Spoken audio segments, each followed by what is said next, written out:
merdeka.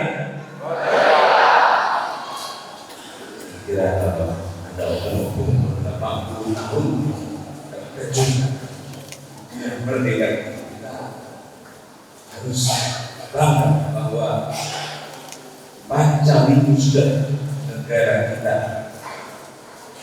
NKRI ini berdiri kokoh selama 80 tahun. Dan hari ini secara istimewa juga kita merayakan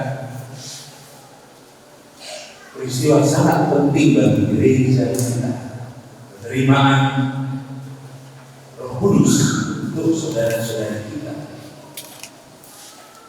Roh Kudus juga yang kita mohon bagi para pengurus gereja yang akan dilantik.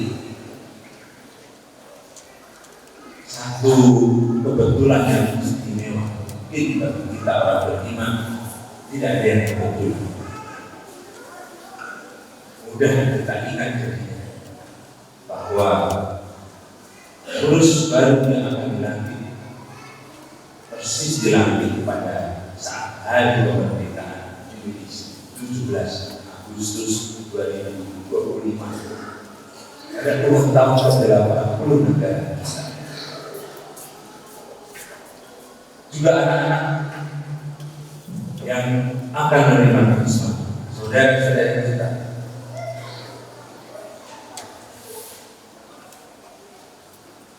Sudah dipersiapkan untuk menjadi saksi Kristus. Jadi sebabnya pada hari ini kita memakai warna merah, warna liturgi yang sesuai dengan warna bendera kita, merah putih, yang berarti keberanian, kemartiran, warna darah, satu tanda bahwa kalian nanti akan menerima Roh Kudus menjadi saksi-saksi Kristus, martir, artinya saksi. Tapi satu tanggung jawab besar langsung kita sadari bahwa hari ini kita merayakan kemerdekaan Indonesia.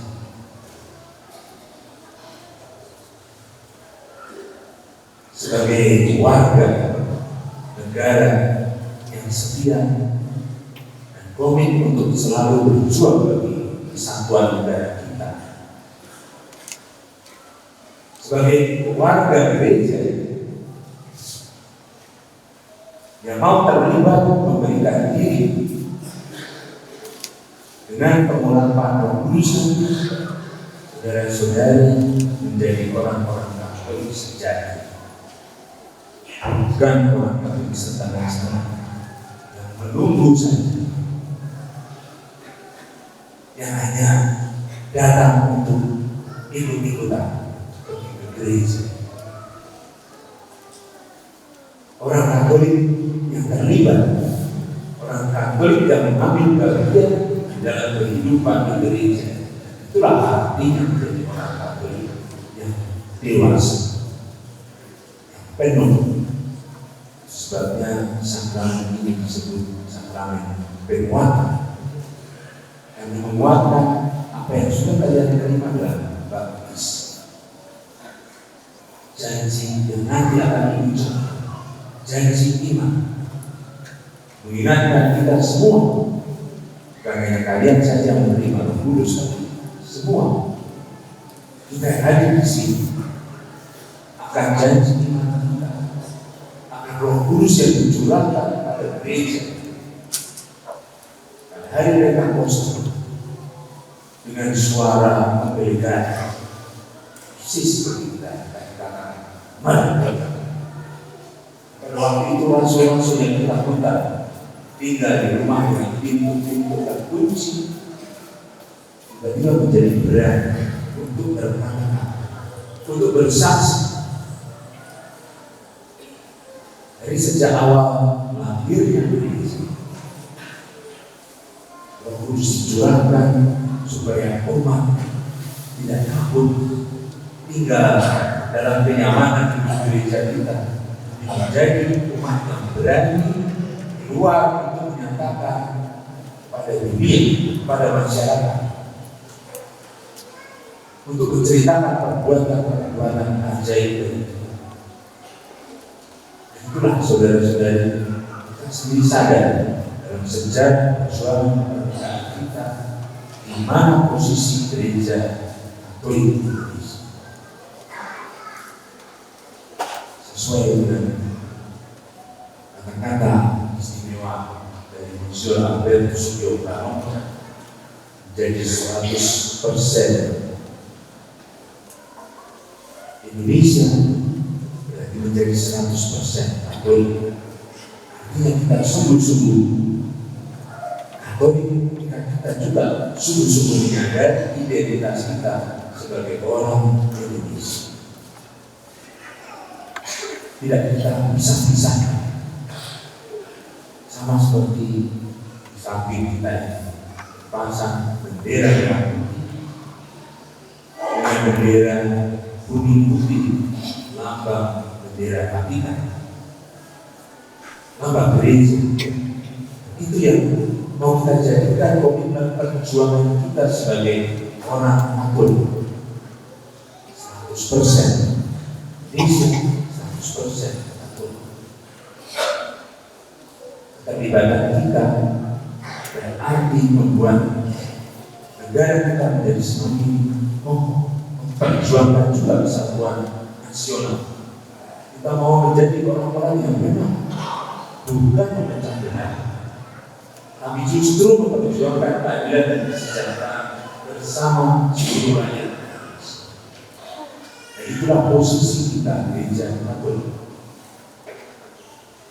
Persis seperti ini yang tadi kita dengar.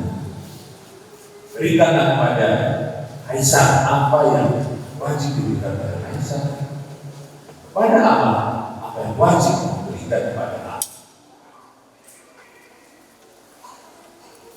Hati, pikiran, budi, seluruh sumber kepribadian kita tidak terpisah-pisah. Kita persembahkan untuk Tuhan.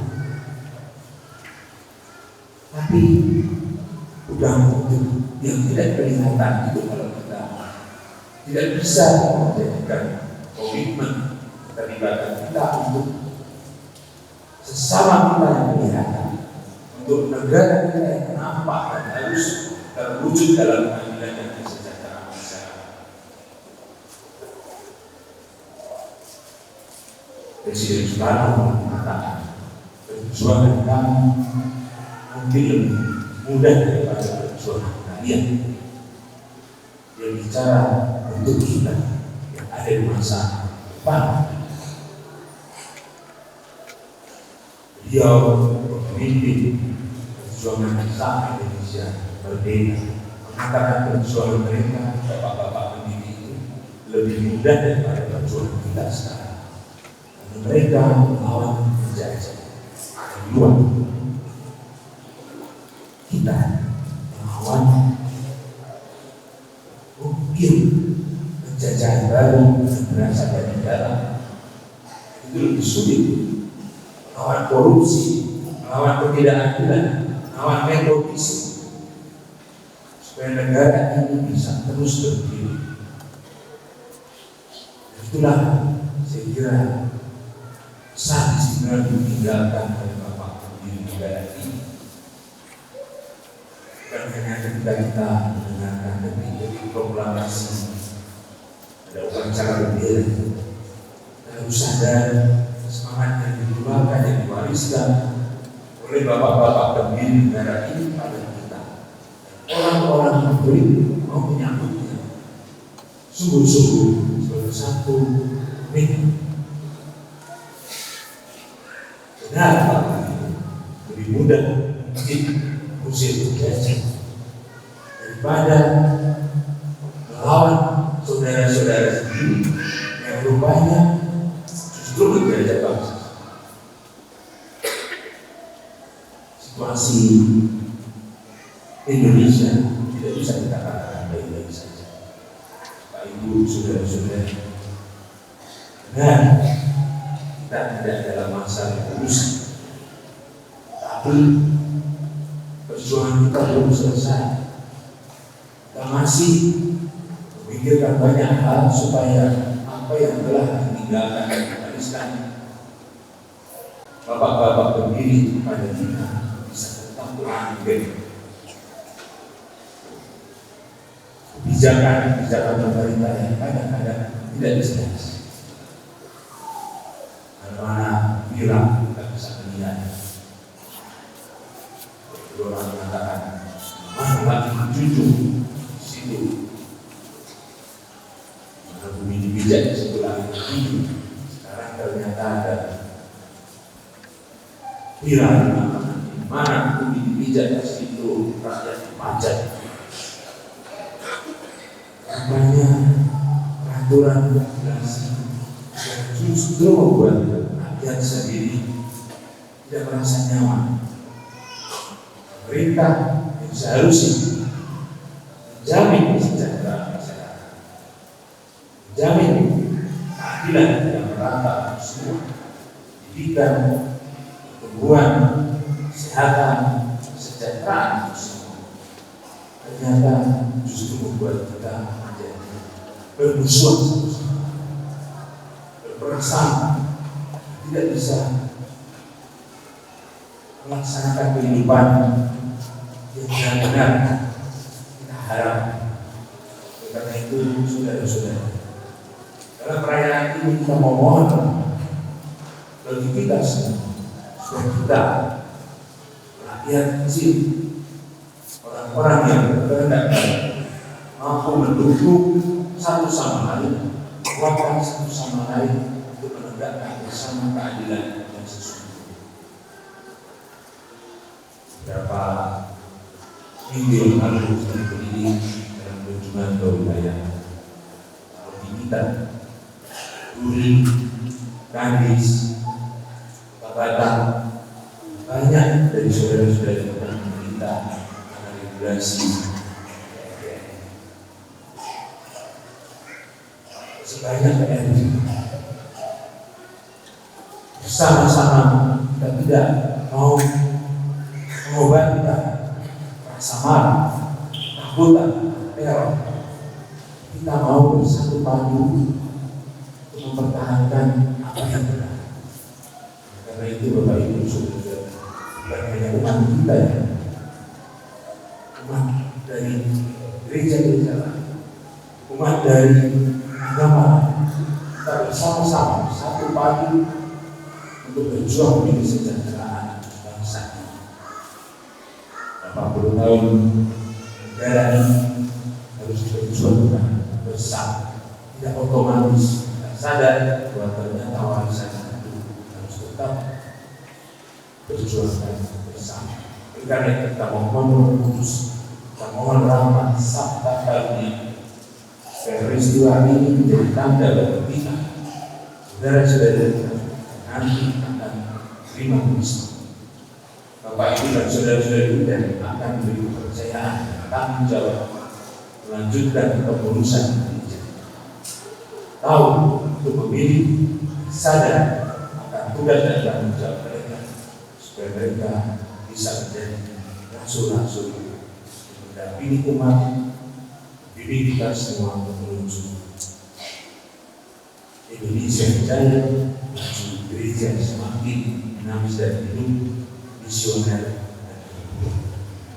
Mari saudara-saudara, kita satukan hati dan mohon rahmat Tuhan yang kudus. Tuhan memberkati.